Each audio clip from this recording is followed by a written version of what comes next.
আসার পরই গাছে একটা ফুল ছিল, দেখেন কি সুন্দর। এই ফুলটা আর ছিঁড়ছে। দেখি দেখি দেখি একটু এদিকে আনো। এই যে দেখেন গাইস, কত কত সুন্দর একটা ফুল ছিল গাছের মধ্যে। আইসাই আগে ফুলটা আর ছিঁড়ছে। এইগুলো হচ্ছে শয়তানের রাখরানি। ভালো লাগছে আমার লাল কালার। তো গাছে সুন্দর আছে, ছিঁড়ছে হুদাই।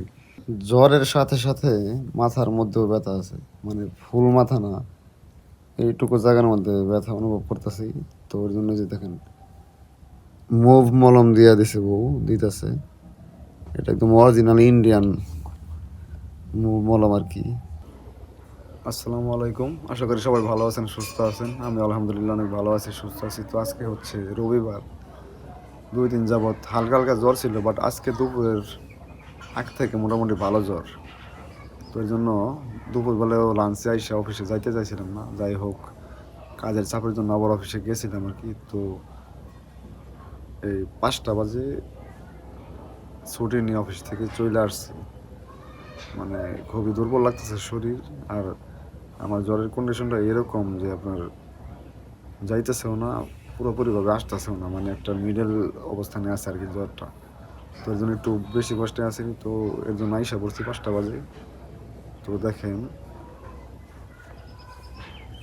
পুরো বাড়ি খালি, বউ গেছে মেয়েরে আনতে মাদ্রাসা থেকে। তো দেখেন জ্বর হলে মানুষের চেহারা কিন্তু ইয়ে হয় যায়। এমনি তো আমি শোক না, বাট জ্বরের জন্য একটু বেশি শুকায় গেছে মুখ টুক। শারীরিক অসুস্থতা তো খারাপ জিনিস, বুঝে নেই। তো এখন এই যে কয়েল জ্বালাই দিছি আর কি, মশাই ধরতেছে এর জন্য কয়েল জ্বালাই দিছি। আর এই যে এখন শুয়ে শুয়ে একটু মোবাইল টিপবো। বউ আসলে পরে কিছুক্ষণ সময় দেওয়ার পরে খাওয়া দাওয়া করে খুব আগে আগে আজকে ঘুমানোর প্ল্যান আছে আর কি। মানে শরীরটা খুবই ক্লান্ত লাগতেছে, এর জন্য আইসা পড়েছি। মানে 5টা থেকে 8টা পর্যন্ত ডিউটি করলে প্রায় 300 টাকার মতো আমার ওভার টাইম হয়। সেই টাকাটা মায়ের দিয়া চলে আসছি বাড়িতে আর কি। শরীরের সুস্থতা হচ্ছে বড় জিনিস, শরীরটা খুবই দুর্বল লাগতেছে, এর জন্য চলে আসছি। তো এখন এই যে বিছানার মধ্যে একটু শুয়ে রেস্ট করবো। বউ মেয়ের মাদ্রাসা থেকে নিয়ে আসলে যত দ্রুত সম্ভব খাওয়া দাওয়া করে রেস্ট ঘুমাইতে চলে যাবো আর কি। অন্যান্য দিন তো 12টা 1টা বাজে ঘুমাই, বাট আজকে 10টার ভিতরে ঘুমানোর প্ল্যান আছে। বন্ধুরা অলরেডি আজান পড়ে গেছে মাগরিবের। তো মোটামুটি দেখেন আস্তে আস্তে কিন্তু অন্ধকার হইতে শুরু করছে চারিপাশে। দেখেন চারিপাশে এই সুন্দর আজানের ধ্বনি আলাদা একটি প্রশান্তি এনে দেয়। দেখছেন চারিপাশে শুধু আজান হচ্ছে, আর আস্তে আস্তে দেখেন আকাশে অস্ত যাচ্ছে আর কি বেলা। অন্যান্য সময় তো এই টাইমে এই সমস্ত গাছপালার মধ্যে শীত জমতে শুরু করে, বাট এখন শীত নাই বললেই চলে। অন্যান্য বছরের তুলনায় এই বছর শীত খুবই কম। অন্যান্য বছর এই টাইমে প্রচুর পরিমাণ শীত থাকে, একদম ফেব্রুয়ারি থেকে মার্চ অবধি শীত থাকে। বাট এই গাছে যে দেখেন যে মেয়ে আইসা পড়ছে। আসার পরই গাছে একটা ফুল ছিল, দেখেন কি সুন্দর। এই ফুলটা আর ছিঁড়ছে। দেখি দেখি দেখি একটু এদিকে আনো। এই যে দেখেন গাইস, কত কত সুন্দর একটা ফুল ছিল গাছের মধ্যে। আইসাই আগে ফুলটা আর ছিঁড়ছে। এইগুলো হচ্ছে শয়তানের রাখরানি। ভালো লাগছে আমার লাল কালার। তো গাছে সুন্দর আছে, ছিঁড়ছে হুদাই। এমনি গোড়ার কতগুলো ফুল আইছে, কলিগুলো গেছে পাতারি সব কালকা ছাগলে খাইছে। আইসে দেখে তো ছিঁড়বা। শীতের জামা পিন্দো। পিন্দু না করো না। আজকে ভাত খাইছিল দুপুরে সবটি নাকি ফালাই দিছ? অনেকটা রাখছি। এটার লাগে তো পিটনি দিমু ঠিক মতো।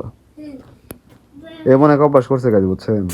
প্রতিদিন এমন কোনো দিন নাই, মানে বাড়িতে যতদিন ধরে আসতেছে প্রত্যেকটা দিন প্রত্যেক দিনে যে খাবার নষ্ট করে। ওই যে দেখেন, ওই যে দেখে যে বাটিটা একটু দেখেন, দেখেন এই যে ছোট্ট বাটির মধ্যে ভাত দিয়ে দেয়। এই জায়গা থেকে জ্বর দেখ ভাত রাখছে। আবার ওই যে কি কি বর্তমান আর কি কি জানি ছিল, ওইগুলো ওইগুলো দেখেন এই যে অর্ধেক পরিমাণ রাখা দিচ্ছে। এর জন্য তো গ্যাসের সমস্যা হয়ে গেছে লং টাইম এইভাবে খাওয়া দাওয়া করে। মাদ্রাসা যখন আবাসিকে থাকতো তখনও ঠিক মতো খায় নাই, খাইছি। ওই অভ্যাসটাই রয়ে গেছে আর কি। জ্বরের সাথে সাথে মাথার মধ্যেও ব্যথা আছে, মানে ফুল মাথা না, এইটুকু জায়গার মধ্যে ব্যথা অনুভব করতেছি। তো ওর জন্য যে দেখেন মুভ মলম দিয়া দিছে, বউ দিতেছে। এটা একদম অরিজিনাল ইন্ডিয়ান মুভ মলম আর কি। তো এটা দিলে অনেক সময় ব্যথার কাজ করে। যদিও জ্বরজনিত কারণে মাথা ব্যথা এই মলমে যাবে কিনা বলতে পারতাছি না, তবে দেওয়ার পর প্রচুর পরিমাণে কপাল জ্বলতেছে, একদম গরম ঝাঁজ লাগতেছে পুরো কপাল জুড়া। এই যে দেখেন, বউ থাকলে এটা হচ্ছে সুবিধা, সেবা যত্ন পাওয়া যায়। আর এদিকে যে পড়ার অভিনয় করতেছে, চিন্তা যদিও পড়তেছে না, পড়ার অভিনয় নিয়ে ব্যস্ত। ঠিক মতো পড়লে ভালো ছাত্রী হইতো। গাইস, ভিডিও বেশি বড় করবো না, যে এখন যেভাবে ব্লগ বানাইতেছে এগুলো হচ্ছে আমার একদম নিত্যদিনের একদম লাইফের আপডেট আর কি। লাইফ স্টাইল ব্লগ বানাইতেছি, আগে তো অন্য প্যাটার্নে বানাইতাম, বাট এখন একদম ভিডিও বেশি পরিমাণ আপলোড করতে পারি, এর জন্য এই প্যাটার্নে বানাইতেছি। তো আজকের ভিডিও এখানে শেষ করতেছি। যদি ভিডিও ভালো লাগে অবশ্যই লাইক করবেন, কমেন্ট করে ভুল ত্রুটি জানিয়ে দেবেন, আর আমাকে লাইফ টাইম সাপোর্ট করতে আমার চ্যানেলটি সাবস্ক্রাইব করে সবাইকে পাশে থাকার অনুরোধ জানাচ্ছি। তো সবাই ভালো থাকেন, সুস্থ থাকেন। আজকের মতো বিদায় নিচ্ছি, আল্লাহ হাফেজ।